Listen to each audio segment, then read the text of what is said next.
नमस्कार जय हिंद दोस्तों, एक बार पुनः आप सभी साथियों का स्वागत करता हूं ऑनलाइन इंस्टीट्यूट जीतू जी क्लासेज यूट्यूब प्लेटफॉर्म पर। दोस्तों आज के इस सेशन में हम बात करेंगे रेट लेवल 1 के मॉडल टेस्ट पेपर के बारे में। और यहाँ पर आपको 150 महत्वपूर्ण क्वेश्चन प्रत्येक टॉपिक से देखने को मिलेगा इस वीडियो में। और ये जो 150 क्वेश्चन है दोस्तों, ये आपके 10 अगस्त को जो जारी हुआ था पाठ्यक्रम यानी कि सिलेबस 2022, 10 अगस्त 2022 को जो पाठ्यक्रम जारी हुआ उसके अकॉर्डिंग सिलेबस के अनुसार यहाँ पर आपको 150 महत्वपूर्ण क्वेश्चन देखने को मिलने वाले हैं। तो वीडियो आपके लिए बहुत ही हेल्पफुल होने वाला है। और हाँ, वीडियो पूरा देखने के बाद अगर आपको अच्छा लगे तो लाइक और शेयर करना ना भूले भाई। और जो लोग चैनल पर पहली बार विजिट हुए हैं तो वो चैनल को सब्सक्राइब जरूर कर दीजिएगा। जैसे कि बात करें अपन यहाँ पर पहले क्वेश्चन की, तो दोस्तों आपके इस सेशन का पहला क्वेश्चन है, निम्न में से कौन सा विकल्प सही सुमेलित नहीं है। जो सही सुमेलित नहीं है उसको यहाँ पर आपको बताना है। तो हमेशा क्वेश्चन को वही पूरा पढ़े और उसके बाद में ही आंसर को लगाएं, क्योंकि निम्न में से कौन सा विकल्प सही है या सही नहीं है, असत्य है, सत्य है, इस प्रकार से जो युग्म असुमेलित है, सुमेलित है, तो क्वेश्चन को पूरा पढ़ने के बाद ही आप ऑप्शन को लगाएं। तो यहाँ पर आपको जो सही सुमेलित नहीं है वो बताना है। तो देखिए बात करें अपन यहाँ पर तो राजस्थान का सबसे उत्तरी गांव, तो दोस्तों राजस्थान का सबसे उत्तरी गांव कोना गांव है, बिल्कुल राइट है दोस्तों। राजस्थान का दक्षिणतम गांव बोरकुंड गांव है, बिल्कुल राइट है। राजस्थान का पूर्वतम गांव की बात करें तो ये जगमोहनपुरा गांव है, ये भी राइट है, ये भी राइट है, ये भी राइट है। लेकिन राजस्थान का 25वीं गांव ये श्योपुर नहीं है भाई। तो राजस्थान का जो 25वीं गांव है जैसलमेर के सम तहसील में कटरा गांव है भाई। कौन सा गांव है? कटरा। कटरा गांव है जैसलमेर का, वो राजस्थान का सबसे 25वीं गांव है, ध्यान रखना भाई। नेक्स्ट क्वेश्चन की बात करें, यानी कि अपना इस क्वेश्चन का जो राइट ऑप्शन है ऑप्शन नंबर डी यहाँ पर सही ऑप्शन है भाई। अगला क्वेश्चन है, राजस्थान के अंतर्राष्ट्रीय तथा अंतर राज्यीय सीमा को स्पर्श करने वाले जिलों की संख्या कितनी है। यानी कि आपको बताना है कि राजस्थान के अंतर्राष्ट्रीय और अंतर्राज्यीय सीमा को स्पर्श करने वाले जो जिलों की संख्या यहाँ पर आपको बतानी है। तो बात करेंगे दोस्तों, यहाँ पर देखें 21 नहीं है, 18 नहीं है, 25 जिले हैं राजस्थान के ऐसे जो अंतर्राष्ट्रीय और अंतर्राज्यीय सीमा को स्पर्श करते हैं। कितने जिले हैं भाई? 25 जिले हैं, ध्यान रखना। ऑप्शन नंबर सी इस क्वेश्चन का हमारे यहाँ पर राइट है। अगला क्वेश्चन की बात करें तो गलत युग्म का चयन करें भाई। गलत युग्म का आपको यहाँ पर चयन करना है इस क्वेश्चन में। तो देखें बात करें अपन, सर्वाधिक आंधियों वाला जिला श्री गंगानगर, बिल्कुल राइट है दोस्तों। सर्वाधिक आर्द्रता वाला स्थान झालावाड़ नहीं है, यानी कि गलत युग्म का जो चयन करना है। तो गलत युग्म है अपना ऑप्शन नंबर बी, राज्य का बरखो यानसन जो है माउंट आबू, बिल्कुल राइट है दोस्तों। सर्वाधिक तापांतर वाला जिला है सुरू डिस्ट्रिक्ट आपका ये। तो ऑप्शन नंबर बी की बात करेंगे अपन यहाँ पर राइट ऑप्शन के लिए, ऑप्शन नंबर बी इस क्वेश्चन का राइट ऑप्शन है। अगला क्वेश्चन है, देखें थारनवेट के जलवायु वर्गीकरण के अनुसार गलत कूट की पहचान करें, बताएं भाई। यानी कि थारनवेट के जलवायु वर्गीकरण के अनुसार जो गलत यहाँ पर है जो युग्म, उसकी मतलब यहाँ पर पहचान करनी है आपको। देखें यहाँ पर बात करें अपन तो देखिए CAW डूंगरपुर, बिल्कुल राइट है दोस्तों। DAW की बात करें यहाँ पर टोंक, DBW श्री गंगानगर है, लेकिन EAD पाली नहीं है भाई, ये है आपके। बात करें अपन तो देखिए बाड़मेर जैसलमेर और जो देखिए बाड़मेर पूरा है, बाड़मेर जैसलमेर और जोधपुर। और बात करेंगे अपन जोधपुर और बीकानेर की दोस्तों। जोधपुर और बीकानेर का 25वीं भाग, यानी कि 25वीं भाग है जो इसमें आता है, इसके अंतर्गत आता है, पाली नहीं है। तो ऑप्शन नंबर डी है जो इस क्वेश्चन का सही ऑप्शन भाई, सही ऑप्शन है ऑप्शन नंबर डी। निम्नलिखित में से कौन सा बांध माही बजाज सागर परियोजना का हिस्सा नहीं है। जो नहीं है वो आपको बताना है, यानी कि निम्न में से कौन सा बांध है जो माही बजाज सागर परियोजना का हिस्सा नहीं है, वो आपको यहाँ पर इस क्वेश्चन में बताना है। तो बात करेंगे दोस्तों, देखें कागदी पिकअप बांध, तो भाई कागदी पिकअप बांध तो यहाँ पर इसका हिस्सा है। कडाना बांध की बात करें तो ये भी है, लेकिन जवाहर सागर बांध यहाँ पर इसका हिस्सा नहीं है। बजाज सागर बांध है। तो ऑप्शन नंबर सी हमारा इस क्वेश्चन का यहाँ पर राइट ऑप्शन है भाई, option number C is correct option. अगला क्वेश्चन देखिए आप, निम्नलिखित में से कौन सा बांध कोटा में स्थित नहीं है, यानी कि कोटा में जो बांध स्थित नहीं है वो आपको यहाँ पर बताना है। देखें जो बांध कोटा में स्थित नहीं है उसकी बात करें तो देखिए जवाहर सागर बांध कोटा में है, हरीश चंद्र सागर बांध कोटा में है, रामगढ़ बांध कोटा में नहीं है, ध्यान रखना। सावन भादो बांध की जो बांध की बात करें तो ये भाई कोटा में है। तो ऑप्शन नंबर सी इस क्वेश्चन का यहाँ पर राइट ऑप्शन है, ऑप्शन नंबर सी। अगला क्वेश्चन है देखिए, कौन सा कथन सही नहीं है, यानी कि कौन सा कथन सही नहीं है वो आपको यहाँ पर बताना भाई, जो कथन सही नहीं है उसके बारे में यहाँ पर बताना। देखें शुष्क सागवान के वन दक्षिणी राजस्थान में पाए जाते हैं, तो बिल्कुल पाए जाते हैं। राजस्थान में वनों के लिए कुल 10 मंडल बनाए गए, तो दोस्तों राजस्थान में वनों के लिए कुल 10 मंडल यहाँ पर नहीं बनाए गए हैं, तो जो सही नहीं है यानी कि ऑप्शन बी हमारा यहाँ पर सही नहीं है। उदयपुर मंडल में देखें उदयपुर और राजसमंद जिले आते हैं, बिल्कुल आते हैं। राजस्थान के जिन प्रदेशों में वर्षा 50 से 80 सेमी के मध्य होती हैं वहाँ अधिकांश मिश्रित पतझड़ वाले वन पाए जाते हैं, तो बिल्कुल सही ऑप्शन है ये भी। तो हम बात करेंगे ऑप्शन नंबर बी की, ऑप्शन नंबर बी हमारा इस क्वेश्चन का राइट ऑप्शन है जो सही नहीं है। अगला क्वेश्चन की बात करें तो राजस्थान में अशोक विहार मर्ग वन कहाँ स्थित है, बताएं भाई राजस्थान में अशोक विहार मर्ग वन कहाँ पर स्थित है, जयपुर, टोंक, सवाई माधोपुर या फिर उदयपुर।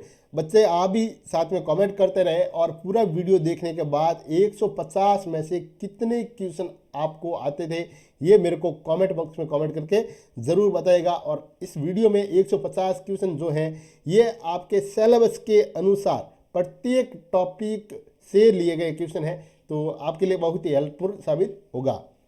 तो बात करेंगे अपनी राजस्थान में अशोक विहार मर्ग वन कहाँ स्थित है, तो भाई ये है आपके जयपुर में। कहाँ पर है भाई, जयपुर में। ऑप्शन नंबर ए की बात करते हैं अपन इस क्वेश्चन में राइट ऑप्शन के। नेक्स्ट क्वेश्चन की बात करें तो देखें राजस्थान में भूरी मिट्टी कहाँ पाई जाती है, तो दोस्तों आपको इस क्वेश्चन में बताना है कि राजस्थान में भूरी मिट्टी कहाँ पाई जाती है। तो बनास नदी के बहाव क्षेत्र में दोस्तों है जो आपके भूरी मिट्टी पाई जाती है। ऑप्शन नंबर ए हमारा इस क्वेश्चन का यहाँ पर सही ऑप्शन है भाई। फिर बात करें देखें अटल भूजल योजना, दोस्तों अटल भूजल योजना किसकी सहायता से चल रही है, बताएं भाई। तो दोस्तों अपन बात करेंगे यहाँ पर देखिए भारत सरकार, तो बिल्कुल भारत सरकार की सहायता से चल रही है। विश्व बैंक, बिल्कुल विश्व बैंक की सहायता से भी ये चल रही है। तो हम कह सकते हैं कि भारत तथा विश्व बैंक इन दोनों की सहायता से ये जो है अटल भूजल योजना जो है चल रही है, दोनों की सहायता से, भारत सरकार और विश्व बैंक। तो ऑप्शन नंबर कौन सा राइट हो गया भाई, तो ऑप्शन नंबर सी हमारा इस क्वेश्चन का यहाँ पर सही ऑप्शन है। अगला क्वेश्चन है केज कल्चर योजना, दोस्तों केज कल्चर योजना ध्यान करना भाई, देखें केज कल्चर योजना राजस्थान के किस बांध में चलाई जा रही है, बताएं। माही बजाज सागर, बिसलपुर बांध, जवाहर सागर बांध या फिर पौंग बांध, बताएं भाई सही ऑप्शन इसमें कौन सा होगा। तो दोस्तों केज कल्चर योजना है ये आपके जो है माही बजाज सागर बांध में चलाई जा रही है। मैं क्वेश्चन को पूरा पढ़ने के बाद 4-5 सेकंड का जो टाइम मैं आपको दे रहा हूँ ये ओनली फॉर आपके लिए, और उस दौरान आप अपने दिमाग में भी क्वेश्चन लगा सकते हैं कि भाई इसका ये राइट है, या फिर आप कमेंट बॉक्स में आप कमेंट भी करते जाए साथ में कि भाई इसका ये है जो ऑप्शन राइट है। अगला क्वेश्चन की बात करें यहाँ पर अपन, तो देखिए निम्न में से कौन सी फसल खरीफ की नहीं है, यानी कि निम्न में से कौन सी फसल है ये खरीफ की नहीं है वो आपको यहाँ पर बताना है। देखें निम्न में से कौन सी फसल खरीफ की है, तो आप ऐसा पड़ गया जो कपास है मान लो ऐसे, तो आप लगा के आ जाओगे उसको, लो भाई ये आपका राइट, लेकिन आप उसको गलत कर दोगे। मैं बार बार आपको यही कहता हूँ क्वेश्चन को हमेशा पूरा पढ़ने के बाद उसका आंसर है जो लगाए। तो दोस्तों आपको यहाँ पर बताना है कि भाई खरीफ की फसल जो नहीं है वो बतानी है, जो नहीं है। तो देखें बात करें, देखिए कपास खरीफ की फसल है, अरंडी जो है तिल है, कपास अरंडी तिल ये खरीफ की फसल है, लेकिन यहाँ पर मसूर है तो ये खरीफ की फसल यहाँ पर नहीं है। तो राइट ऑप्शन होगा दोस्तों ऑप्शन नंबर अपना 1 नंबर का जो ऑप्शन है ये यहाँ पर सही ऑप्शन है भाई। अगला क्वेश्चन देखिए अपन बात करें यहाँ पर तो देखें असत्य कथन का चयन कीजिए। दोस्तों आपको असत्य कथन का यहाँ पर चयन करना है। तो देखें असत्य कथन का जो चयन करना है, तो राजस्थान की कार्य सहभागिता दर, दोस्तों राजस्थान की कार्य सहभागिता दर की यहाँ पर बात करें तो 43.6% है। ठीक है भाई, तो ये अपना ऑप्शन नंबर 1 सही है। फिर बात करें राजस्थान का लिंगानुपात राष्ट्रीय औसत से कम है, बिल्कुल कम है। 2011 की जनगणना के अनुसार राजस्थान के सभी जिलों का लिंगानुपात 1000 से कम है, बिल्कुल कम है 1000 से। तो ये भी सी भी ऑप्शन राइट है। राजस्थान में जन्म के समय जीवन प्रत्याशा जो दर है आपकी, ये 69.4 वर्ष है, नहीं है भाई, यानी कि 69.4 वर्ष नहीं है। तो ऑप्शन नंबर डी की बात करते हैं दोस्तों यहाँ पर असत्य कथन के लिए। किसके लिए भाई? असत्य कथन के लिए ऑप्शन नंबर डी हमारा यहाँ पर राइट है। फिर बात करें अपन राजस्थान में जनगणना 2011 के अनुसार बाल लिंगानुपात 0 से 6 वर्ष तक कितना है, ये आपको इस क्वेश्चन में यहाँ पर बताना है भाई। तो बात करेंगे दोस्तों अपन देखें 0 से 6 वर्ष तक आपको बताना है। तो 919 नहीं है, 888 बिल्कुल राइट है दोस्तों, 888 यानी कि 888। तो ऑप्शन नंबर बी इस क्वेश्चन का आपके यहाँ पर राइट है। ये मैं आपको है ना ऐसे क्वेश्चन मान लो, देखो एक भाई 150 क्वेश्चन है, तो 150 क्वेश्चनों को अगर अपन ऐसे धीरे धीरे यहाँ पर सॉल्व करेंगे तो आपका भी टाइम ज़्यादा खराब होगा। इसलिए मैं आपको जो फटाफट ये रिवीजन की जो अकॉर्डिंग ये क्वेश्चन आपको सॉल्व करवा रहा हूँ, यानी कि जल्दी सॉल्व कराता रहा हूँ ताकि आपका भी टाइम खराब ना हो, है ना। तो फिर बात करते हैं, देखें अपन यहाँ पर ऑप्शन नंबर बी इस क्वेश्चन का यहाँ सही ऑप्शन है। अगला क्वेश्चन देखें, वालर नृत्य निम्न में से किस जनजाति से संबंधित है? दोस्तों वालर नृत्य निम्न में से किस जनजाति से संबंधित है? भील, रेबारी, ग्रासिया या फिर सहरिया, बताएं भाई।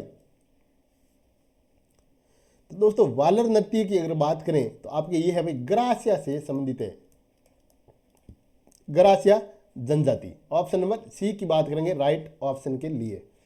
बायोफ्यूल मिशन का गठन कब किया गया है? दोस्तों बायोफ्यूल मिशन का गठन है जो कब किया गया है, बताएं भाई। तो दोस्तों बायोफ्यूल जो मिशन है इसका गठन किया गया भाई 2005 में। कब किया गया? 2005 में। ऑप्शन नंबर बी अपना सही ऑप्शन है। अगला क्वेश्चन देखें, राजस्थान सरकार द्वारा राजस्थान जैव ईंधन नियम, दोस्तों राजस्थान सरकार के द्वारा राजस्थान जैव ईंधन नियम कब लाया गया, बताए भाई, यानी कि कब लाए गए? 2019, 18, 20 या फिर 21, बताएं भाई। तो बात करेंगे यहां पर अपन 2019 में। दोस्तों 2019 में है जो राजस्थान सरकार के द्वारा राजस्थान जैव ईंधन नियम जो है बनाया गया, लागू किया गया, ठीक है, 2019 में। अगला क्वेश्चन है, प्रदेश का पहला हाइड्रो एनर्जी प्रोजेक्ट। दोस्तों प्रदेश का पहला हाइड्रो एनर्जी प्रोजेक्ट कहाँ स्थापित किया गया है, बताएं भाई। कहाँ स्थापित किया गया, यहाँ पर जा रहा नहीं, किया गया है, ठीक है, एक ही बात है। प्रदेश का पहला हाइड्रो एनर्जी प्रोजेक्ट कहाँ स्थापित किया गया? शाहबाद, बारा, फुलेरा, जयपुर, झालावाड़ या फिर सबड़ा, बारा। तो दोस्तों सही ऑप्शन की बात करेंगे यहाँ पर 12 डिस्ट्रिक्ट है आपके यहाँ पर, लेकिन 12 डिस्ट्रिक्ट में शाहबाद में है भी। कहाँ पर है? शाहबाद में। तो ऑप्शन नंबर 1 हमारा यहाँ पर इस क्वेश्चन का सही ऑप्शन है। अगले क्वेश्चन की बात करें दोस्तों, तो निम्नलिखित को सुमेलित कीजिए, यानी निम्नलिखित जो भी आपके सामने यहाँ पर है उनको सुमेलित यहाँ पर आपको करना है। तो देखिए सुमेलित जो करना है, तो बात करेंगे सांद बावड़ी। तो दोस्तों सांद बावड़ी है जो आपके कहाँ पर है भाई? तो सांद बावड़ी दोस्तों आबानेरी में है, बिल्कुल देखें सांद बावड़ी है आबानेरी में। फिर है तिरमुख बावड़ी। तो दोस्तों तिरमुख बावड़ी है जो आप रहे, तिरमुखी बावड़ी है उदयपुर में है, बिल्कुल राइट है। नौलखा बावड़ी की बात करें तो नौलखा बावड़ी है डूंगरपुर में। रानी जी की बावड़ी की बात करें तो रानी जी की बावड़ी है भाई आपके बूंदी में। तो यहाँ पर बात करते हैं अपन, मान लो ये आपका ऑप्शन है जिसमें ए, बी, सी और डी है। तो देखें पहले का 4 नंबर है, फिर 2 नंबर, 3 नंबर और 1 नंबर। तो ये ऑप्शन आपका यहाँ पर सही हो जाएगा। ऑप्शन मैंने यहाँ पर लाया नहीं हूँ मैं। नेक्स्ट क्वेश्चन की बात करें तो देखें दिल्ली, जयपुर, चित्तौड़गढ़। दोस्तों दिल्ली, जयपुर, चित्तौड़गढ़ राष्ट्रीय राजमार्ग का नया नंबर क्या है, बताएं भाई। राष्ट्रीय राजमार्ग का जो है नया नंबर क्या है, ये आपको यहाँ पर बताना है। तो बात करेंगे दोस्तों अपन यहाँ पर देखें दिल्ली, जयपुर और चित्तौड़गढ़ का राष्ट्रीय राजमार्ग का जो नया नंबर है वो है आपके national highway number 48 NS 48। Option number C हमारा यहाँ पर सही ऑप्शन है भाई। निम्नलिखित में से किस स्थल का प्राचीन नाम ताम्रवती नगरी था, बताएं भाई। वो कौन सा सभ्यता स्थल है जिसका प्राचीन नाम ताम्रवती था, बताएं भाई। तो आड़ जो सभ्यता स्थल है आपका, बात करते हैं यहाँ पर आड़ के बारे में। तो आड़ है जो ये ताम्रवती नगरी था भाई, आड़। अगला क्वेश्चन है, ओस या जोधपुर में महावीर स्वामी को समर्पित जैन मंदिर का निर्माण किस शासक के काल में हुआ, बताएं भाई। यानी किस शासक के काल में हुआ? तो बाउक नहीं भाई, हरिश्चंद्र नहीं है, वत्स राज के शासन काल में हुआ भाई। किसके भाई? वत्स राज के शासन काल में क्या हुआ था? ओसिया गांव है जोधपुर का, ओसिया गांव में महावीर स्वामी को समर्पित है जैन मंदिर, इसका जो निर्माण है जो किस शासक के शासन काल में हुआ? तो आप बात करेंगे दोस्तों यहाँ पर वत्स राज के शासन काल में इसका जो निर्माण हुआ था। ऑप्शन नंबर सी राइट है भाई। सिनी यात्री अवेंग सॉन्ग ने राजस्थान के किस क्षेत्र की यात्रा की? दोस्तों कमेंट करते जाइए, और हाँ, जिन लोगों ने वीडियो को अभी तक लाइक नहीं किया है वो प्लीज़ वीडियो को लाइक कर दीजिएगा और शेयर कर दीजिए भाई, है ना, शेयर करते जाए। और जो लोग अभी तक सब्सक्राइब नहीं किया है वो सब्सक्राइब कर दीजिएगा भाई। सिनी यात्री अवेंग सॉन्ग ने राजस्थान के किस क्षेत्र की यात्रा की थी, बताइए। सरडा, रामगढ़, बैराट या फिर अविकापुरम? तो दोस्तों अवेंग सॉन्ग ने जो यात्रा की थी राजस्थान में, बात करेंगे अपन बैराट की, है ना भाई। ऑप्शन नंबर सी राइट है। पर्तियार वंश के शिलालेखों में राजकीय पदाधिकारियों का किस नाम से उल्लेख किया गया है? ऐसे ही क्वेश्चन आपको एग्जाम में देखने को मिलने वाले हैं। वीडियो बहुत ही इंपॉर्टेंट है आपके लिए। और हाँ, इस आपके एग्जाम से पहले मैं यहाँ पर आपको 100 model test paper REET level 1 और 2 दोनों का अलग अलग 100 मॉडल टेस्ट पेपर करवा दूंगा भाई एग्जाम से पहले। तो आपको अभी बताना है इस में कि भी पर्तियार वंश के शिलालेखों में राजकीय पदाधिकारियों का जो है किस नाम से उल्लेख किया गया। तो बात करेंगे दोस्तों यहाँ पर अपन देखें, अगर हार नहीं है भाई, राजपुरुष की बात करते हैं, राजपुरुष के नाम से इनका जो है यहाँ पर उल्लेख मिलता है देखने को। अकबर ने चित्तौड़ के दुर्ग पर कब अधिकार किया? तो दोस्तों अकबर ने चित्तौड़ के दुर्ग पर अधिकार कब किया था, ये आपको इस क्वेश्चन में यहाँ पर बताना है भाई। तो बात करते देखें फरवरी माह की, तो 25 फरवरी 1568 में है जो अकबर के द्वारा चित्तौड़ पर आक्रमण करके उस पर अधिकार कर लिया था। राजस्थान का सबसे बड़ा आवासीय किला विलेंग फोर्ट किसे माना जाता है, बताएं भाई। राजस्थान का सबसे बड़ा आवासीय अगर किले की अपन बात करें दोस्तों, तो देखिए आमेर नहीं है भाई, कुंभलगढ़ नहीं है, गागरोन नहीं है, चित्तौड़गढ़ दुर्ग की बात करें तो चित्तौड़गढ़ यहाँ पर ऑप्शन नंबर जो डी है अपना वो राइट ऑप्शन है भाई। अगला क्वेश्चन है देखें, अगला क्वेश्चन की बात करें तो जालीबाव बावड़ी। दोस्तों जालीबाव जो बावड़ी है और मामादेव का कुंड, देखें जालीबाव बावड़ी और मामादेव का कुंड याद कर लेना भाई, 2 बार देखें, एक इसको 2 बार पढ़ लो। जालीबाव बावड़ी और मामादेव का कुंड किस दुर्ग के अंदर स्थित है, बताए भाई, किस दुर्ग में ये स्थित है। तो अब बात करेंगे दोस्तों अपन कुंभलगढ़ दुर्ग में स्थित है। किस दुर्ग में है भाई? कुंभलगढ़ दुर्ग में स्थित है। क्या स्थित है? जालीबाव बावड़ी और मामादेव का कुंड है जो कुंभलगढ़ दुर्ग है, वहाँ पर ये देखने को मिलते हैं, वहाँ पर स्थित है। राजस्थान के उमर फारूक मेवाती का संबंध किस क्षेत्र से है? राजस्थान के उमर फारूक मेवाती का संबंध किस क्षेत्र से? जोधपुर, टोंक, अलवर या फिर नागौर, बताएं भाई। तो दोस्तों बात करेंगे यहाँ पर उमर फारूक मेवाती का जो संबंध है ये अलवर डिस्ट्रिक्ट से है भाई। कहाँ से? अलवर डिस्ट्रिक्ट है यहाँ से। अगला क्वेश्चन है राधा गोविंद संगीत सार। दोस्तों राधा गोविंद संगीत सार नामक ग्रंथ की रचना किसने की?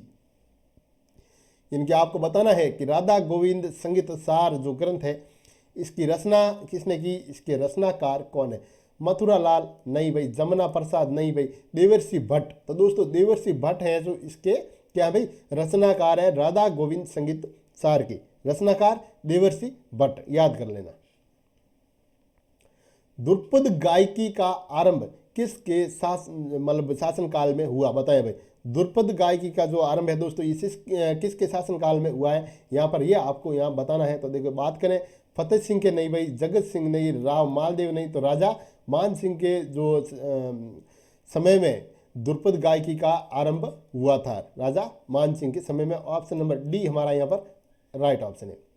अगला क्वेश्चन है साथियों, आदिवासी समाज में दुर्घटना से मृत्यु होने पर, कुल मिलाकर जो आपको क्वेश्चन में बताना है वो मृत्यु से संबंधित है शब्द, ठीक है ना, होने पर आरोपी से वसूली जाने वाली क्षतिपूर्ति राशि क्या कहलाती है, बताएं भाई। तो देखिए यहाँ वापा नहीं कहलाती, जवेरा नहीं है भाई, मौताना। दोस्तों बिल्कुल मौताना किससे संबंधित है, तो आपको मृत्यु से संबंधित अगर कोई क्वेश्चन और टॉपिक में आता है तो आप लगा के आएंगे भाई मौताना, ठीक है।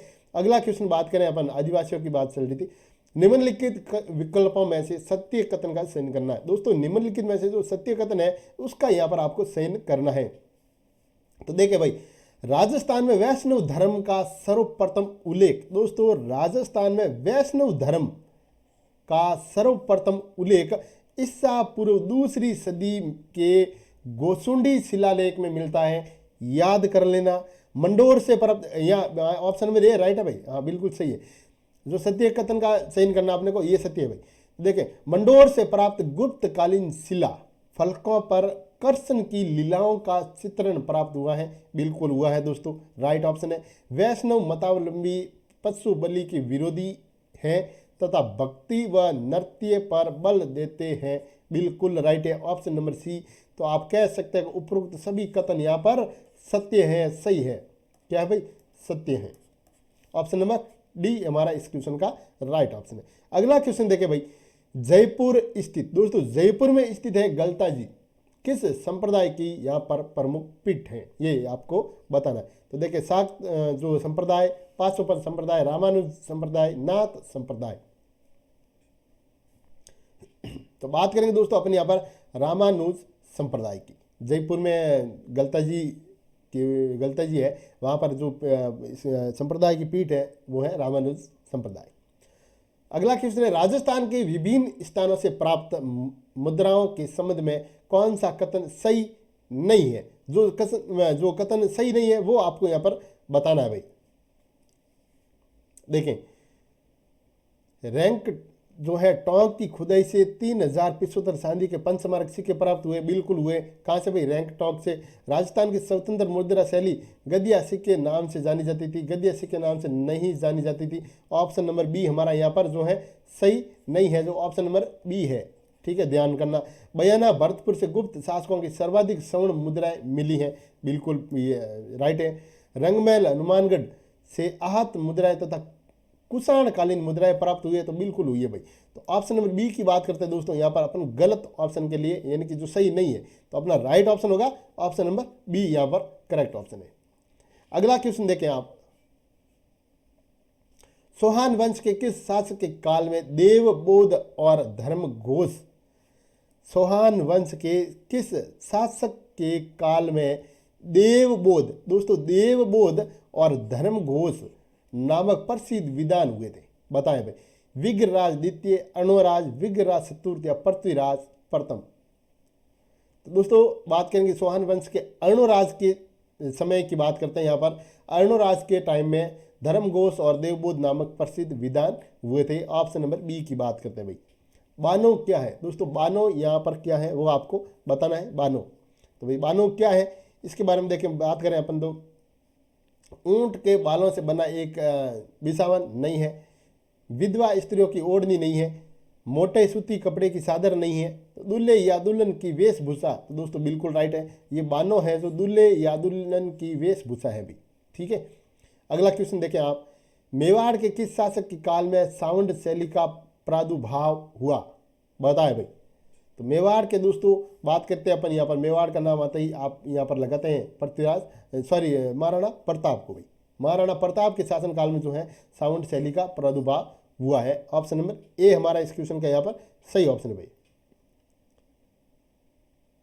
मेवाड़ शैली में सूर सागर, दोस्तों मेवाड़ शैली में सूर सागर का सर्वप्रथम चित्रांकन किस शासक के काल में किया गया, तो बात करेंगे यहाँ पर देखें, जगत सिंह प्रथम, जगत सिंह द्वितीय, महाराणा सांगा या महाराणा प्रताप। तो जगत सिंह प्रथम के शासनकाल में है जो यहाँ पर मेवाड़ शैली में सूर सागर का सर्वप्रथम चित्रांकन किया गया है? किसके शासनकाल में भाई? जगत सिंह फर्स्ट, प्रथम।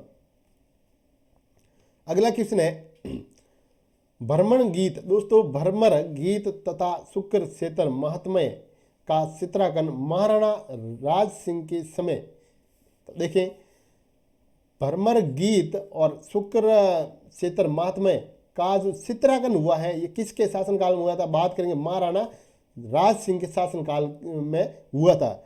लेकिन किसके द्वारा किया गया ये आपको यहाँ पर क्वेश्चन में बताना है भाई, किसके द्वारा ये किया गया। तो बात करेंगे दोस्तों यहाँ पर अपन देखें केशवदास नहीं भाई, मनोहर नहीं भाई, साहबदीन, तो दोस्तों बिल्कुल राइट है, ऑप्शन नंबर सी यहाँ पर राइट है, साहबदीन के द्वारा इसका जो चित्रांकन किया गया है। किसके शासनकाल की बात करते हैं? राज सिंह के शासनकाल में किसका चित्रांकन हुआ है?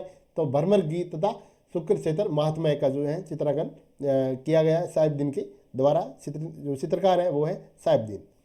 अगला क्वेश्चन है दोस्तों, बात करें यहाँ पर अपन, तो देखें राजस्थान में हुए 1857 के विद्रोह में राजस्थान की कौन सी सैनिक छावनियों ने भाग नहीं लिया? जो एक साथ बताना आपको कौन सी सैनिक छावनियों ने भाग नहीं लिया वो बताना है। तो देखें यहाँ पर बात करें ऑप्शन नंबर डी की, तो दोस्तों बियावर और खैरवाड़ा ने जो है यहाँ पर भाग नहीं लिया। बियावर और खैरवाड़ा, देखिए बियावर और खैरवाड़ा, बियावर और खैरवाड़ा जो सैनिक छावनी थी इन्होंने यहाँ पर भाग नहीं लिया। अगला क्वेश्चन देखें 1857 की क्रांति के समय राजस्थान की AGG agent to governor general कौन थे? बताएं भाई।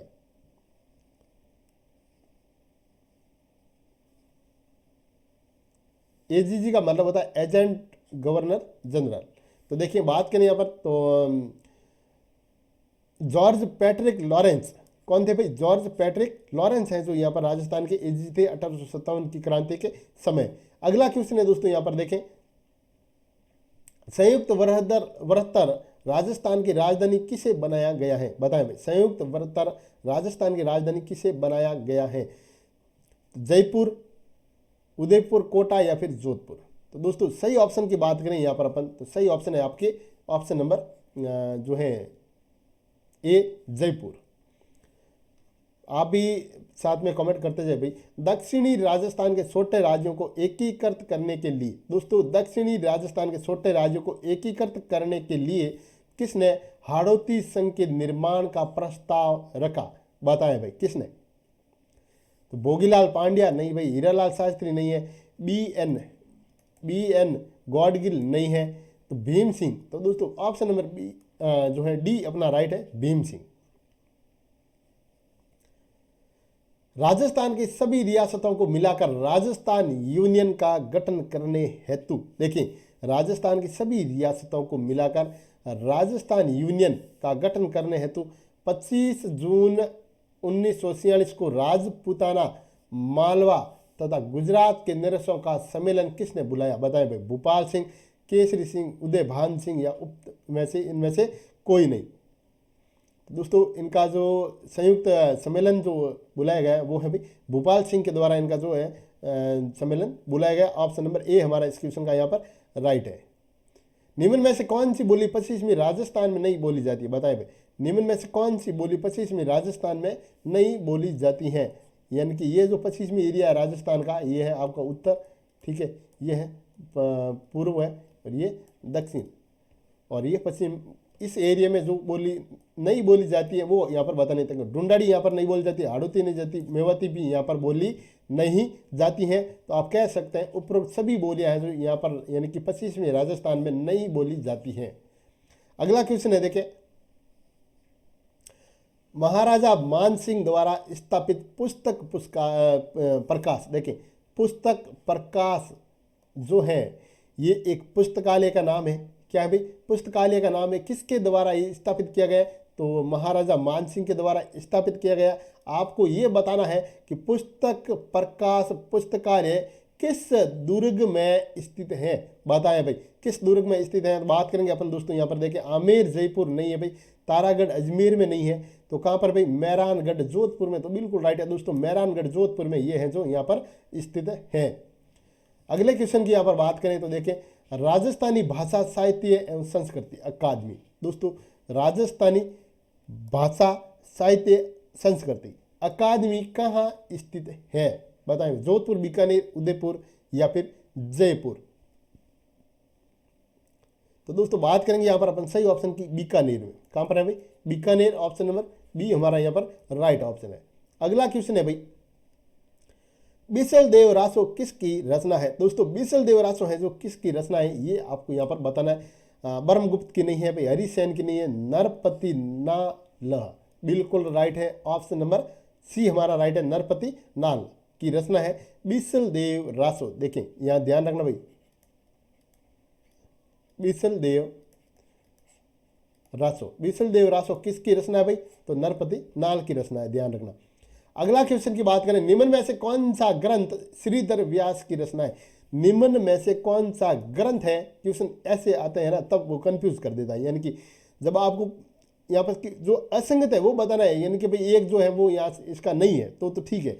अब आपको देखो चार में से एक को सुनना है यहाँ पर कि निम्न में से कौन सा ग्रंथ है जो श्रीधर व्यास की रचना है, वो आपको यहाँ पर बताना है। इनकी श्रीधर व्यास की रचना कौन सी है? तो देखिए बात करें, पहला ऑप्शन है अपने पास राणा मल संत। तो दोस्तों बिल्कुल राइट है, राणा मल संत है जो ये श्रीधर व्यास की रचना है। देखिए निम्न में से कौन सा ग्रंथ श्रीधर व्यास की रचना है, या फिर आप यहाँ पर तीन रचनाएं इनकी दे देते और बता देते भाई श्री कौन से इसकी रचना नहीं है, तो आपको जो नहीं है वो यहाँ पर ऐसे लगानी थी। तो अपना ऑप्शन नंबर ए हमारे यहाँ पर इस क्वेश्चन का सही ऑप्शन है।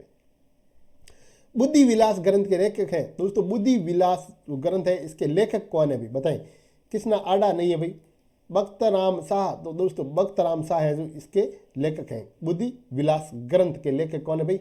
बख्तराम शाह, याद कर लेना भैया। ग्रेट इंडियन बर्ड्स किसे कहते हैं? दोस्तों ग्रेट इंडियन बर्ड्स किसे कहते हैं? कुर्जा, साइबेरियन, गोडावन या फिर सिंकारा। बताएं भाई। तो दोस्तों बात करेंगे अपन यहाँ पर ग्रेट इंडियन बर्ड्स की, तो ये आप गोडावन जो है, गोडावन है, इसको बोलते हैं भाई, गोडावन को। काफी बार रिपीट होता है एग्जाम में, देखिए हल्के में ना ले भाई क्वेश्चनों को।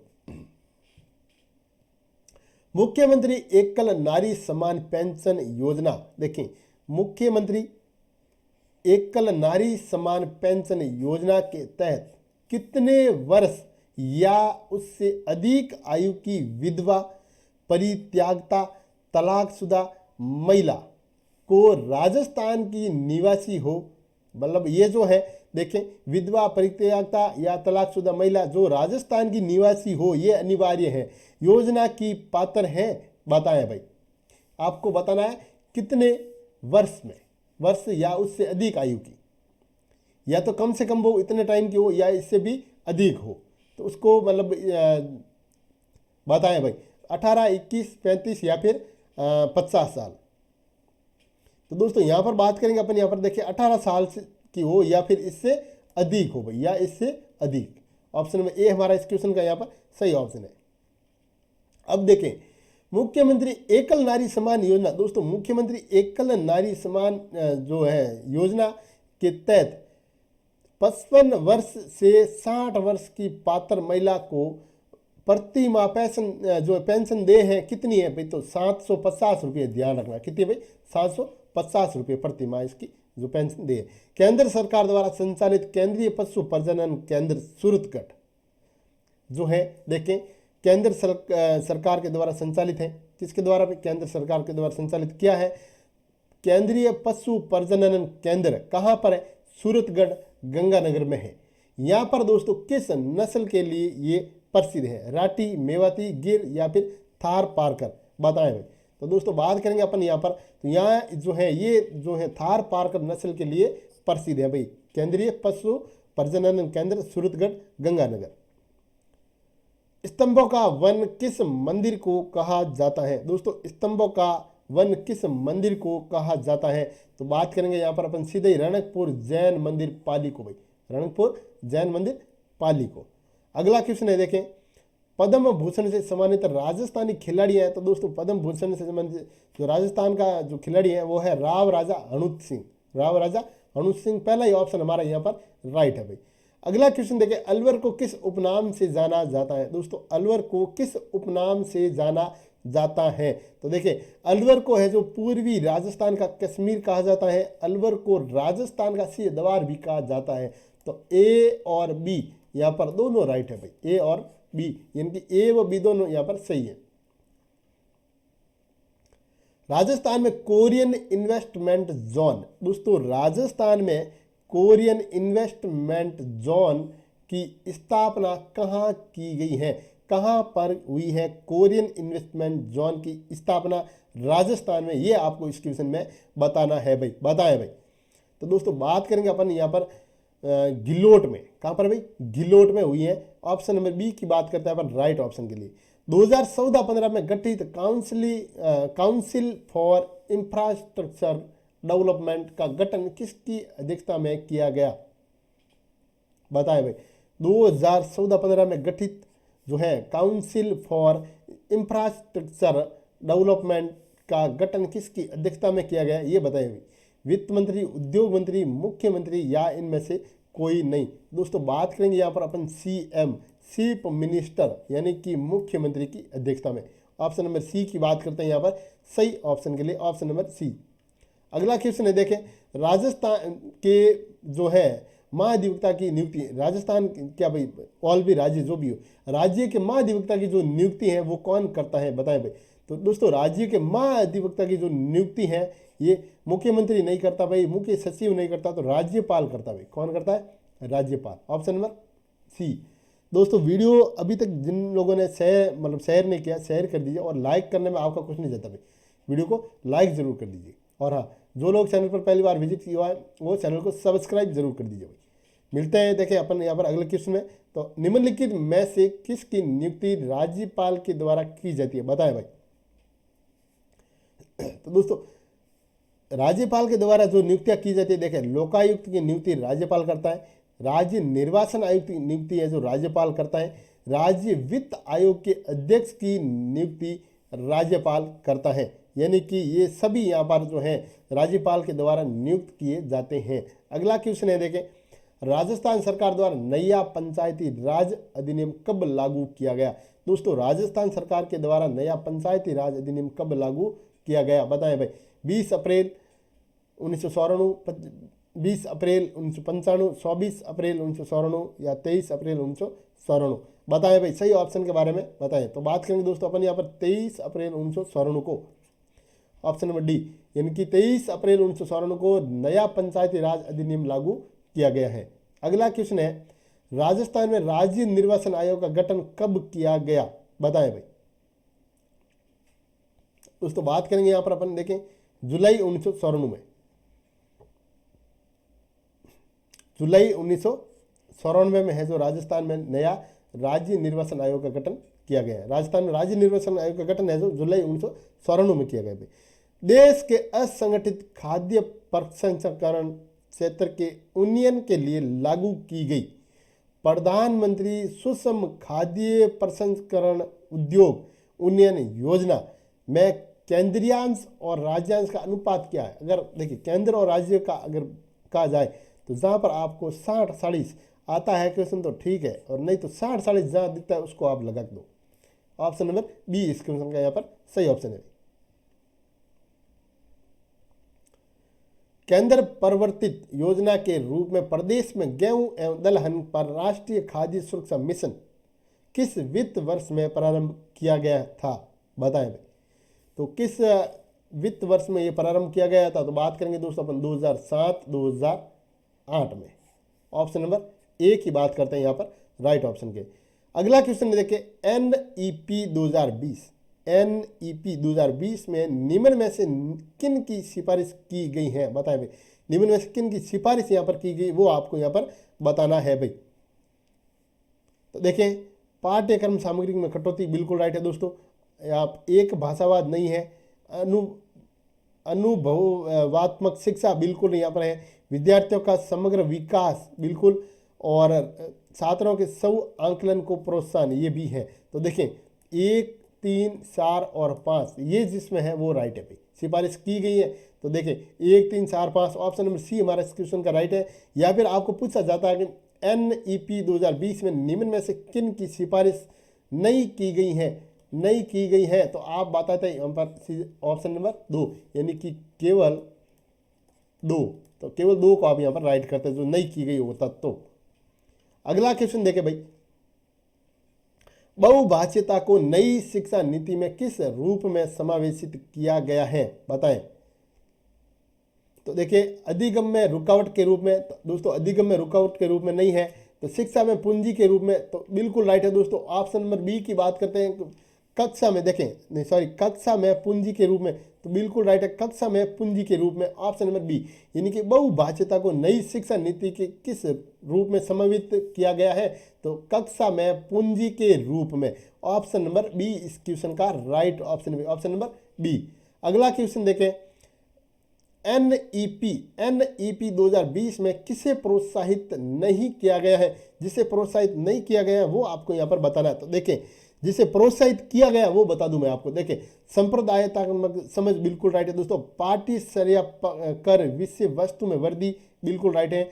यहाँ पर प्रौद्योगिकी उपयोग का हतोत्साहन बिल्कुल ये भी है, इसको मतलब प्रोत्साहित किया गया है, लेकिन योगात्मक आंकलन को प्रोत्साहित नहीं किया गया है, क्योंकि आपको जो नहीं किया गया है वो बताना था अपने को। यहाँ पर ऑप्शन नंबर ए हमारा इस क्वेश्चन का यहाँ पर सही ऑप्शन है भाई।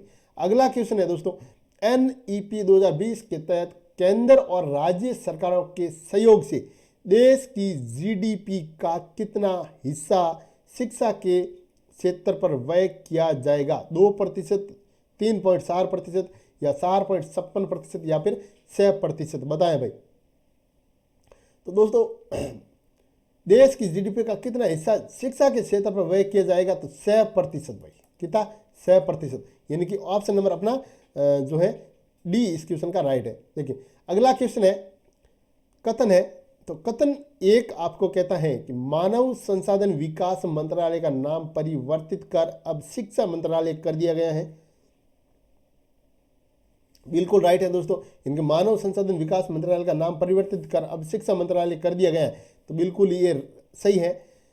शिक्षा मंत्रालय का नाम वर्ष 1978 में बदलकर मानव संसाधन विकास मंत्रालय कर दिया गया था। नहीं भाई, तो ऑप्शन नंबर केवल एक सही है। बिल्कुल राइट है दोस्तों, केवल कथन एक सही है। ऑप्शन नंबर ए हमारा यहाँ पर राइट है भाई।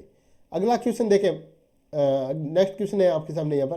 तो बात करें यहाँ, देखिए, विद्यालय प्रबंधन समिति के बारे में राज्य सरकार के आदेश 10 मई मूल विधान में संशोधन संयुक्त शासन सचिव द्वारा कब किया गया? बताएं भाई। यानी कि विद्यालय प्रबंधन समिति के बारे में राज्य सरकार के आदेश 10 मई को जो है मूल विधान संशोधन संयुक्त शासन सचिव द्वारा कब जो है किया गया? तो बात करेंगे दोस्तों अपन 21 जून 2016 को। कब भाई? 21 जून 2016 को। मेंस में ऐसे ही क्वेश्चन आने वाले हैं भाई, ध्यान रखना, रेट मेंस में। सक्षम योजना का संबंध है, तो दोस्तों सक्षम योजना का संबंध किससे है भाई? तो देखें, बालिकाओं को तकनीकी शिक्षा प्रदान करने से नहीं भाई, बालिकाओं की हस्तशिल्प में दक्षता बढ़ाने से नहीं, कॉलेज में कैंप्स जो है प्लेसमेंट से नहीं भाई, लड़कियों के लिए आत्मरक्षा प्रशिक्षण से बिल्कुल राइट है दोस्तों। लड़कियों के लिए आत्म जो रक्षा प्रशिक्षण से सक्षम योजना का संबंध है। ऑप्शन नंबर डी राइट है भाई। ऑप्शन नंबर डी इसके जो है सही ऑप्शन है। अब देखें, राजस्थान में नो बैग डे, दोस्तों राजस्थान में नो बैग डे मनाया जाता है, तो कब भाई? तो राजस्थान में जो नो बैग डे, यानी कि इस दिन जो है विद्यार्थी जो है स्कूल का बैग है जो वो साथ में लेकर नहीं जाते हैं। कब? तो महीने के प्रत्येक शनिवार को, सप्ताह के प्रत्येक शनिवार को जो है, यानी कि जो भी महीने का शनिवार होगा, चाहे 5 हो चाहे 4 हो चाहे जितने भी, उस दिन शनिवार के दिन जो है ये नो बैग डे जो है मनाया जाता है। अगला क्वेश्चन देखें भाई, प्राथमिक जो है प्रारंभिक शिक्षा में कक्षा 1 से, दोस्तों कक्षा 1 से कक्षा 5, कक्षा देखिए 1 से कक्षा 5 नहीं सॉरी कक्षा 1 से 8 तक की शिक्षा सम्मिलित है। बिल्कुल राइट है दोस्तों, कक्षा 1 से 8 तक की जो है शिक्षा सम्मिलित है। प्रारंभिक शिक्षा में कक्षा 1 से कक्षा 8 तक की शिक्षा सम्मिलित है, तो ऑप्शन नंबर ए हमारा यहाँ पर राइट होगा। Option number A. देखिए, प्राथमिक शिक्षा की बात ही तो हाँ ठीक है। फिर अगला क्वेश्चन है भाई आपके सामने, देखें यहाँ पर, विद्यालय प्रबंधन समिति और कार्यकारिणी समिति के संबंध में कौन सा कथन सही है? जो कथन सही है वो आपको यहाँ पर बताना है, जो सही है वही। तो देखें सही कथन है, पहला ऑप्शन है अपने सामने, कार्यकारी समिति के अध्यक्ष, उपाध्यक्ष और सदस्य सचिव सभी विद्यालय प्रबंधन समिति के समान है। तो बिल्कुल राइट है, ये है। देखें दोनों समितियों में अध्यक्ष उपाध्यक्ष अलग अलग होते हैं लेकिन सदस्य सचिव एक ही होता है। नहीं भाई, दोनों समितियों में अध्यक्ष उपाध्यक्ष समान होते हैं लेकिन सदस्य सचिव अलग होते हैं। नहीं, कार्यकारिणी समिति के अध्यक्ष उपाध्यक्ष और सदस्य सचिव सभी विद्यालय प्रबंधन समिति में से जो है अलग होते हैं। नहीं होते भाई। तो ऑप्शन नंबर ए है हमारा यहाँ पर राइट ऑप्शन है भाई, option number A is correct option. अगला देखें, RTE 2009 की कौन सी धारा ये दर्शाती है कि प्रत्येक माता पिता या संरक्षण का ये कर्तव्य होगा कि वह आसपास के विद्यालय में प्रारंभिक शिक्षा के लिए अपनी संतान या प्रतिपाल्य को प्रवेश दिलाएं। बताएं भाई वो धारा कौन सी है, उस धारा का नाम बताना आपको, वो धारा कौन सी है। तो वो धारा है दोस्तों जो है, देखें धारा 10 में ये प्रावधान है भाई। ऑप्शन नंबर सी हमारा यहाँ पर सही ऑप्शन है। अगला क्वेश्चन है, बच्चों के लिए मुफ्त एवं अनिवार्य शिक्षा का अधिकार अधिनियम 2009 के किस भाग को बच्चों के लिए निःशुल्क एवं अनिवार्य शिक्षा का अधिकार अधिनियम 2019 द्वारा संशोधित किया गया है? बताएं भाई कौन सा भाग? तो दोस्तों भाग नंबर 16 की यहाँ पर बात करते हैं, भाग 16। अगला क्वेश्चन देखें, शिक्षा का अधिकार अधिनियम 2009 के मानव मानकों के अनुसार प्राथमिक स्तर कक्षा 1 से 5 तक के 200 छात्रों के लिए शिक्षकों की संख्या कितनी होगी? तो देखिए कक्षा 1 से 5वीं के लिए जो 200 छात्रों के लिए शिक्षकों की संख्या होगी वो होगी भाई 6। कितनी? 6 संख्या होगी, ध्यान रखना। RTE एक्ट दोस्तों, RTE एक्ट 2009 के अंतर्गत कक्षा 6 से 8 उस प्राथमिक स्तर तक शिक्षक छात्र संख्या अनुपात कितना है? तो 1:35 है भाई, ध्यान रखना 1:35। ऑप्शन नंबर 1 हमारा यहाँ पर राइट है। अगला क्वेश्चन देखिए भाई, किस संविधान संशोधन के तहत अनुच्छेद 21 क में 6 से 14 साल के आयु वर्ग वाले सभी बच्चों के लिए निःशुल्क एवं अनिवार्य शिक्षा का प्रावधान किया गया है? बताएं भाई। तो बात करेंगे दोस्तों अपन 86वां संविधान संशोधन हुआ था 2002 में, उसमें है जो ये जो संशोधन किया गया है। ऑप्शन नंबर बी राइट है भाई। राष्ट्रपति द्रौपदी मुर्मू ने किस अभियान का वर्चुअल शुभारंभ 9 सितंबर 2022 को किया जिसमें राज्यपाल कलराज मिश्र भी वीडियो कॉन्फ्रेंसिंग के माध्यम से शामिल हुए? बताएं भाई। बात करेंगे अपन यहाँ पर देखें तो प्रधानमंत्री टीबी मुक्त भारत अभियान, प्रधानमंत्री टीबी मुक्त भारत अभियान।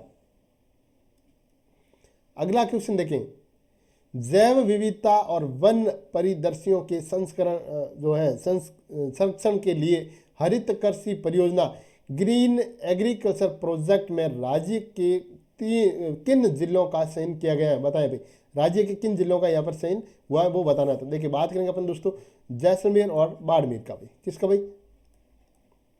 जैसलमेर और बाड़मेर। ऑप्शन नंबर सी हमारा यहाँ पर राइट है। अगला क्वेश्चन है, राज्य कौशल पोर्टल को कब प्रारंभ किया गया? तो दोस्तों राज्य कौशल पोर्टल को कब प्रारंभ किया गया बताएं भाई। तो बात करेंगे अपन 5 जून 2020 को भाई, 5 जून 2020 को याद कर लेना भाई ये क्वेश्चन।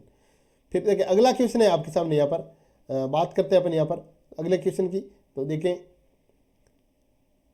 राज्य मंत्रिमंडल ने 27 अगस्त 2022 को राजस्थान हस्तशिल्प नीति 2022 का अनुमोदन किया? बिल्कुल किया भाई, ऑप्शन नंबर 1 राइट है, कथन नंबर 1।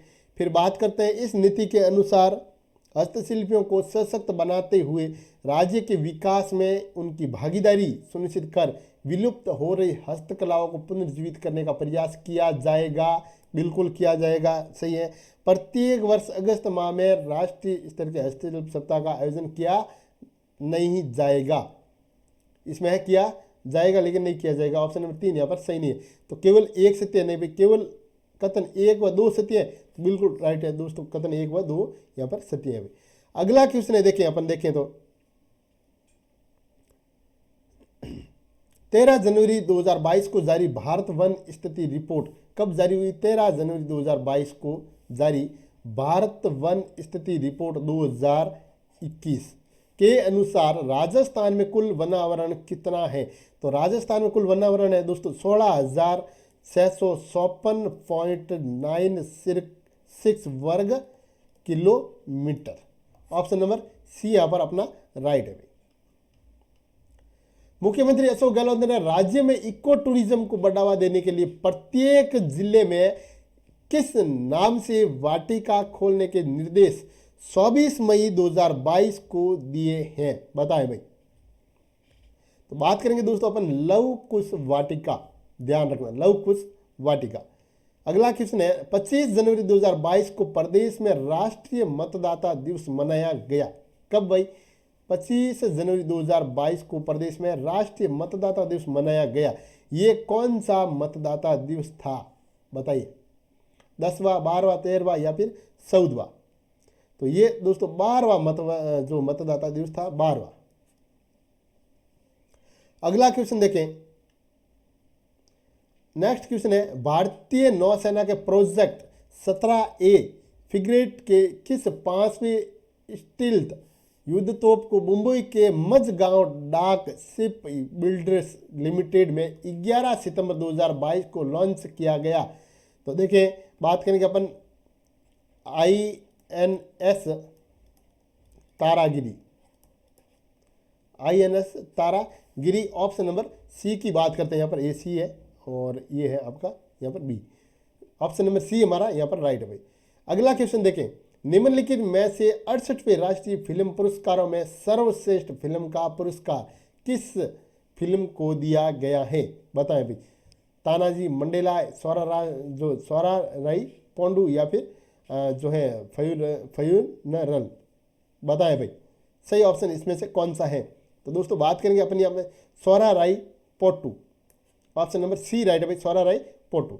अगला क्वेश्चन है, निम्नलिखित में से किस राज्य केंद्र शासित प्रदेश में हरियाली महोत्सव का आयोजन किया गया है? बताएं भाई। तो दोस्तों हरियाली महोत्सव का आयोजन यहाँ पर नई दिल्ली में किया गया है। कहाँ पर भाई? नई दिल्ली में किया गया है। अगला क्वेश्चन है, देखें अगला क्वेश्चन आपके आगे भाई, हिंदी के क्वेश्चन आगे आप देखें तो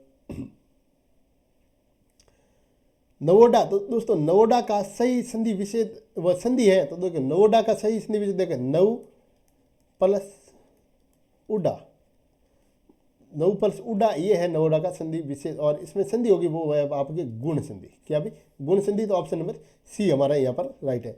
अगला क्वेश्चन देखें, शाखा मर्ग शब्द में समास है। दोस्तों शाखा मर्ग शब्द में समास कौन सा है? तो इसमें समाज है भाई आपके बहुब्रीहि समाज है, ध्यान रखना। कौन सा समाज है? बहुब्रीहि। नेक्स्ट क्वेश्चन है, निम्न में से शुद्ध वर्तनी का चयन कीजिए। उज्ज्वल लिखा हुआ है आपके, तो उज्ज्वल ऐसे लिखा जाता है भाई, उज्ज्वल,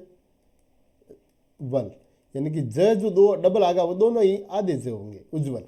ऑप्शन नंबर बी हमारा यहाँ पर राइट है। अगला क्वेश्चन देखें, निम्नलिखित में से असंगत का चयन कीजिए। दोस्तों निम्नलिखित में से असंगत का यहाँ पर आपको चयन करना है। तो आसमान सिर पर उठाना, उद्यम मचाना या फिर अत्यधिक जिद करना, बिल्कुल राइट है। असंगत बताना, ठीक है। आसमान पर सडाना, अत्यधिक प्रशंसा करना, ये भी राइट है। आस्तीन का सांप होना, विश्वासघाती होना, राइट है। आकाश के तारा तोड़ना, सामान्य कार्य करना, इसमें ये असंगत है, ये नहीं है भाई। ऑप्शन नंबर डी यहाँ पर हमारा राइट ऑप्शन है। अगला क्वेश्चन देखिए आप, जातिवाचक शब्द के विषय में सत्य है। तो दोस्तों जातिवाचक विषय के शब्द में सत्य है। देखिए व्यक्तिवाचक संख्या बहुवचन के रूप में प्रयुक्त होकर जातिवादी संख्या बन जाती है, बिल्कुल बन जाती है, ठीक है। इस प्रकार से जातिवाचक संख्या के दो भेद है, दरुवाचक और समूहवाचक। दरुवाचक में आता है आपके देखिए सोना चांदी है, समूहवाचक में आपके आ जाएंगे देखिए सेना कुंज है, कक्षा है, ये समूहवाचक में आ जाएंगे, बिल्कुल राइट है। जातिवाचक संख्या में किसी व्यक्ति, वस्तु अथवा स्थान की समस्त जाति का बोध होता है, बिल्कुल होता है भाई। तो इसका मतलब है उपरोक्त सभी यहाँ पर सही है। कितनी संख्या है? 4, 5 और 6 से विभाज्य है। बताया भाई 400, 800, के बीच कितनी संख्या 4, 5, 6 से विभाजित है बताएं। तो है जो है 7 संख्या भी, कितनी 7 संख्या। अगला क्वेश्चन है, देखें ये मैथ के क्वेश्चन है। मैथ के क्वेश्चन आप लोगों को मैं यहाँ पर आंसर बताता जाऊँगा। उसके बाद देखिए प्रत्येक टॉपिक जो है क्वेश्चन लिए गए। आपको जो क्वेश्चन समझ में नहीं आए वो आप मेरे को जो कमेंट बॉक्स में बता देना भाई कि सर ये क्वेश्चन नंबर है जो समझ में नहीं आया, मैं उसको आपको मतलब ट्रिक से समझा के आपको वापस जो है सेंड कर दूंगा। अगला क्वेश्चन है, एक दुकानदार ने एक टीवी 2,000 रुपये में और एक रेडियो 750 रुपये में खरीदा। वह टीवी 20% के लाभ पर और रेडियो जो 5% हानि पर बेचता है। कुल हानि या लाभ कितना होगा उसको ये आपको यहाँ पर बताना है। कुल हानि और लाभ तो देखिए कुल लाभ ही होगा इसमें 362.50 रुपये का। अगला क्वेश्चन है, एक चुनाव में 3 प्रत्याशियों ने चुनाव लड़ा। देखें वीडियो के डिस्क्रिप्शन में 1-2 वीडियो में डाल रहा हूँ इससे संबंधित, जहाँ पर आपके 10 टॉपिक 10 तरह के जो क्वेश्चन यहाँ पर चुनाव से बनने वाले क्वेश्चन है वो आपको मैं एक अलग वीडियो में समझा रखा है मैंने, पुराना वीडियो मेरा, वो जरूर देख लीजिएगा। आपका एक भी क्वेश्चन यहाँ पर गलत नहीं होगा। एक चुनाव में 3 प्रत्याशियों ने चुनाव लड़ा। पहले प्रत्याशी को 40% और दूसरे को 36% मत मिले। यदि मतों की कुल संख्या 37,000 थी तो तीसरे प्रत्याशी को कितने मत मिले ये आपको यहाँ पर बताना है। अभी तीसरे प्रत्याशी को यहाँ पर कितने मत मिले तो देखिए 8,640 मत उसको यहाँ पर प्राप्त होते हैं। ऑप्शन नंबर बी राइट है। अगला क्वेश्चन देखें भी, आप अगले क्वेश्चन के बारे में बात करें तो देखें 250 की राशि पहले वर्ष में 4% और दूसरे वर्ष में 8% की चक्रवृद्धि ब्याज पर कितनी हो जाएगी। तो कितनी हो जाएगी तो 280.80 रुपया हो जाएगी। ऑप्शन नंबर बी हमारा यहाँ पर इस क्वेश्चन का राइट है भाई। अगला क्वेश्चन देखें, पानी के वाष्पीकरण की क्रिया पेड़ों के किस भाग में होती है बताएं। पानी के जो वाष्पीकरण की जो क्रिया है दोस्तों ये पेड़ों के किस भाग में होती है। तो तना में नहीं होती भाई, तो जो है स्टोमेटा में है जो होती हैं। ऑप्शन नंबर बात करें अपन तो बी अपना यहाँ पर इस क्वेश्चन का सही ऑप्शन है। अगला क्वेश्चन है, निम्नलिखित में से कौन सी सबसे बड़ी ज्ञात कोशिका है बताएं भाई। लार्जेस्ट कैनो सेल कौन सी सबसे बड़ी ज्ञात कोशिका है तो हम बात करेंगे, देखा अपन शुतुरमुर्ग का अंडा। ऑप्शन नंबर डी यहाँ पर राइट है। दूध को दही में बदलने, देखो दूध को दही में बदलने में उपयोग किए जाने वाले उत्प्रेरक का नाम बताइए दोस्तों, बताएं भाई उत्प्रेरक का नाम। तो बात करेंगे अपन जो है लैक्टेज। ऑप्शन नंबर सी। अगला क्वेश्चन है, यदि कोई वस्तु किसी सतह पर फिसलती है तो उनके बीच गति का प्रतिरोध करने वाला बल क्या कहलाता है। घर्षण। क्या कहलाता भाई, घर्षण कहलाता है, घर्षण। ऑप्शन नंबर बी राइट है। अगला क्वेश्चन है, प्रकाश में, देखें प्रकाश में जो है निर्वात सबसे तेज गति से यात्रा करता है। देखिए निर्वात, प्रकाश में निर्वात है जो सबसे तेज गति से यात्रा करता है। अगला क्वेश्चन है आपके सामने यहाँ पर, राजस्थान के क्षेत्रफल की दृष्टि से सबसे बड़े 2 जिलों में क्षेत्रफल का अंतर कितना है तो 10,000 वर्ग किलोमीटर। ध्यान रखना भाई, लगभग। अगला क्वेश्चन है, निम्न में से किस शासक ने चांदी का सिक्का रुपया प्रारंभ किया। निम्न में से किस शासक ने चांदी का सिक्का रुपया प्रारंभ किया तो बात करेंगे अपन शेरशाह की।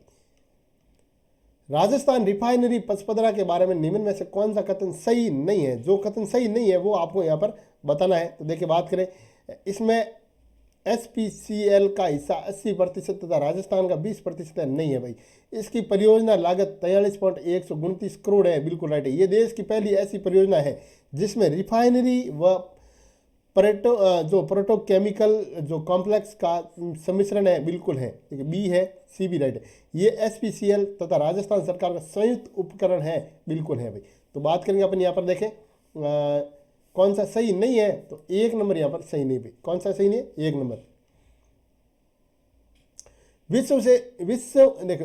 विश्व का सबसे ऊंचा पठार कौन सा है तो दोस्तों विश्व का सबसे ऊंचा पठार इनमें से कौन सा, ये आपको बताना है। तो बात करेंगे यहाँ पर अपन, देखो छोटा नागपुर का पठार, छोटा नागपुर का पठार है जो इनमें से सबसे ऊंचा है। अगला क्वेश्चन है, संविधान सभा के सदस्य CS वेट्राचारी किस रियासत के प्रशासनिक अधिकारी थे बताएं भाई। तो बात करेंगे दोस्तों अपन, वो जोधपुर रियासत के प्रशासनिक अधिकारी थे। कहाँ के भाई? जोधपुर रियासत के।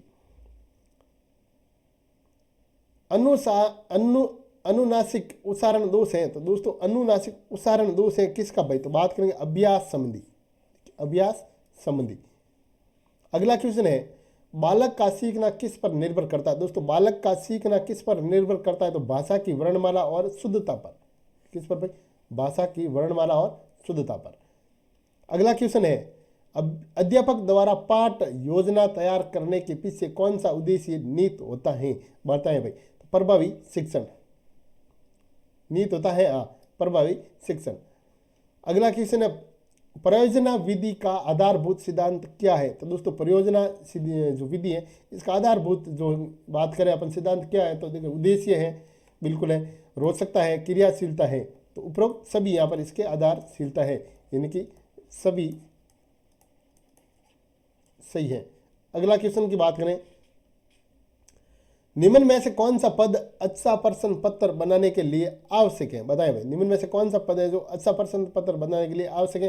प्रश्न पत्र डिजाइन का निर्माण, बिल्कुल है। ब्लू प्रिंट या आधार पत्र का निर्माण, बिल्कुल राइट है।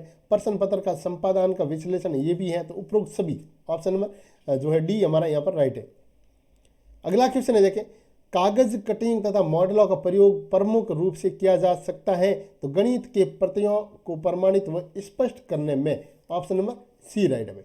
अगला क्वेश्चन है, निम्न में से अंक गणित शिक्षण की कौन सी विधि है? तो दोस्तों निम्न में से अंक गणित शिक्षण की कौन सी विधि है ये आपको यहाँ पर बतानी है। तो खेल विधि है। कौन सी विधि है? खेल विधि है। अगला क्वेश्चन है, गणित शिक्षण में सहायक सामग्री का उपयोग है? तो देखिए पाठ को आकर्षण व रुचिकर बनाना, बिल्कुल है। छोटी कक्षाओं के बालकों के विकास के लिए भी है। मंदबुद्धि व प्रतिभाशाली बालकों के लिए यह बहुत आवश्यक है, यानी कि उपरोक्त सभी यहाँ पर सही है। अगला क्वेश्चन है, विद्यालय में सीमित साधन होने पर शिक्षक द्वारा किस विधि के विज्ञान का प्रभावशाली शिक्षण किया जा सकता है? तो संभाषण प्रदर्शन विधि से, संभाषण प्रदर्शन विधि से। अगला क्वेश्चन है, निम्न में से किस विधि का विज्ञान शिक्षण के ऐतिहासिक क्रम में अत्यधिक उपयोग होता है? तो संभाषण विधि, ऑप्शन नंबर डी इसमें भी राइट है भाई। अगला क्वेश्चन है, विज्ञान विषय के शिक्षण में शिक्षण विधि का चुनाव किस पर निर्भर करता है? बताएं भाई, किस पर निर्भर करता है? बात करेंगे अपन शिक्षक की योग्यता पर, शिक्षक की योग्यता पर। अगला क्वेश्चन है, विज्ञान शिक्षण का ऐतिहासिक दृष्टिकोण मानव चिंतन से किस रूप में सम्मिलित है? मानव शिक्षण किस रूप में सम्मिलित है? बात करेंगे अपन देखें कर्मिक विकास। क्या भाई? कर्मिक विकास।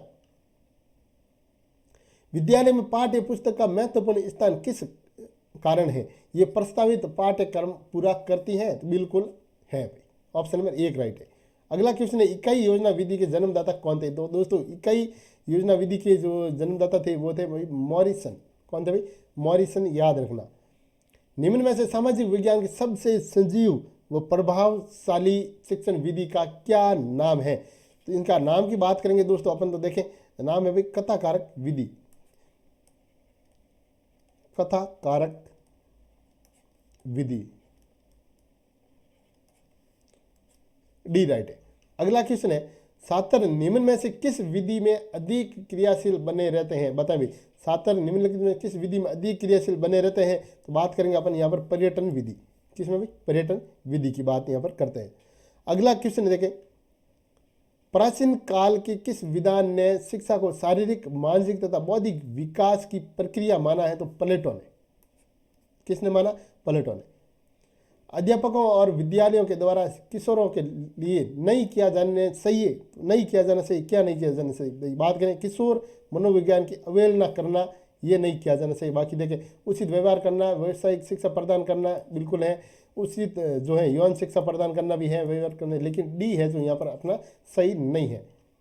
अगला क्वेश्चन देखिए, अपनी पुस्तक एडोलेसेंस में किसने कहा? ये एडोलेसेंस नाम से एक पुस्तक है, अपनी पुस्तक यानी उसके खुद की पुस्तक है एडोलेसेंस में किसने कहा? किशोरावस्था एक नया जीवन है, व्यक्ति जब इसमें प्रवेश करता है तो अपने जीवन की शुरुआत करता है।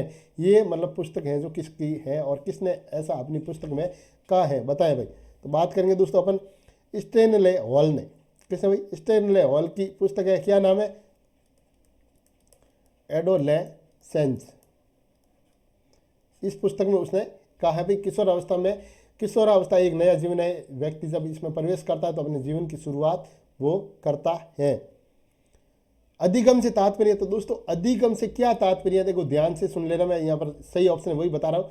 देखो अधिगम से तात्पर्य तो प्रत्यक्ष और अप्रत्यक्ष अनुभवों के माध्यमों से व्यवहार में अपेक्षित परिवर्तन करना अधिगम का तात्पर्य है। ऑप्शन नंबर सी राइट है।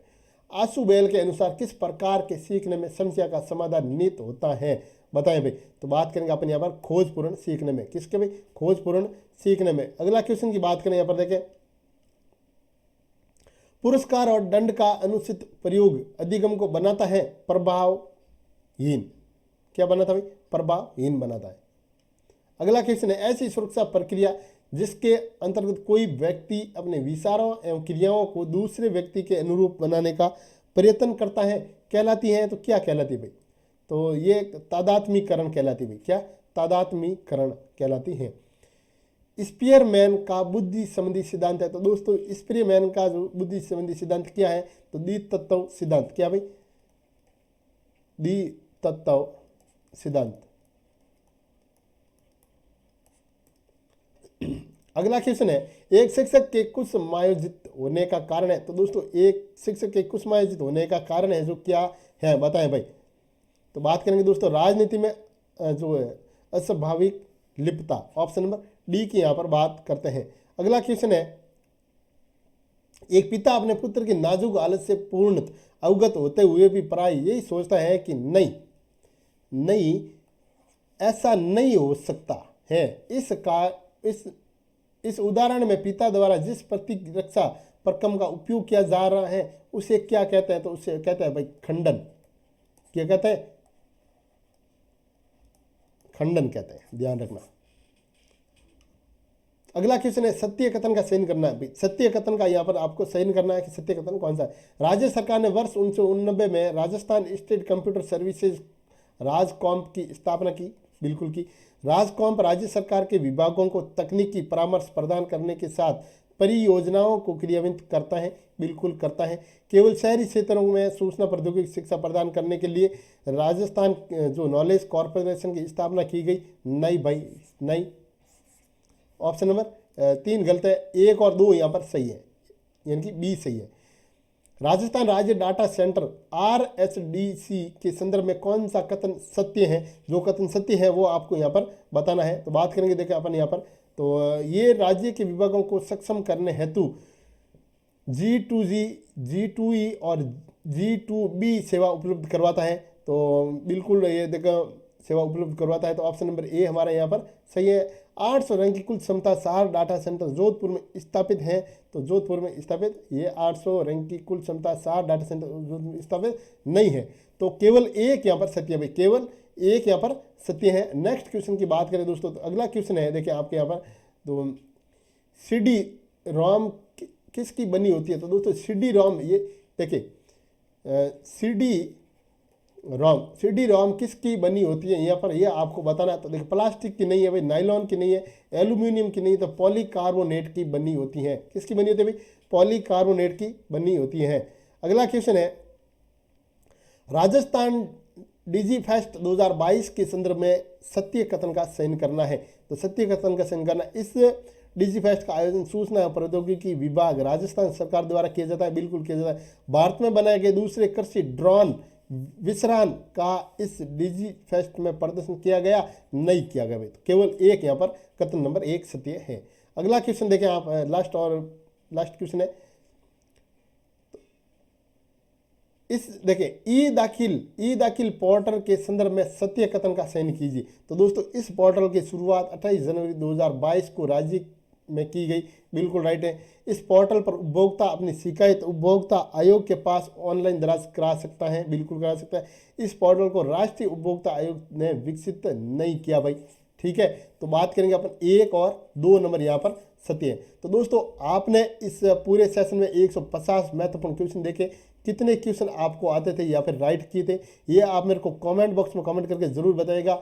और हाँ, इस चैनल पर आपको एक बार और कह देता हूँ, 100+100 यानी कि 100 टेस्ट आपके लेवल 1 और लेवल 2 के 100 मॉडल टेस्ट पेपर आपको एग्ज़ाम से पहले पहले यहाँ पर करवा दिए जाएंगे, और प्रत्येक में आपको 150 क्वेश्चन मिलेंगे, और उसके अतिरिक्त आपको 30, कभी 50 तो कभी 100 ऐसे जो राजस्थान जीके से बनने वाले महत्वपूर्ण क्वेश्चन, ज्योग्राफी से बनने वाले महत्वपूर्ण क्वेश्चन, ये अलग से 50 मॉडल टेस्ट पेपर और यहाँ पर आपको एग्जाम से पहले पहले करवा दिए जाएंगे।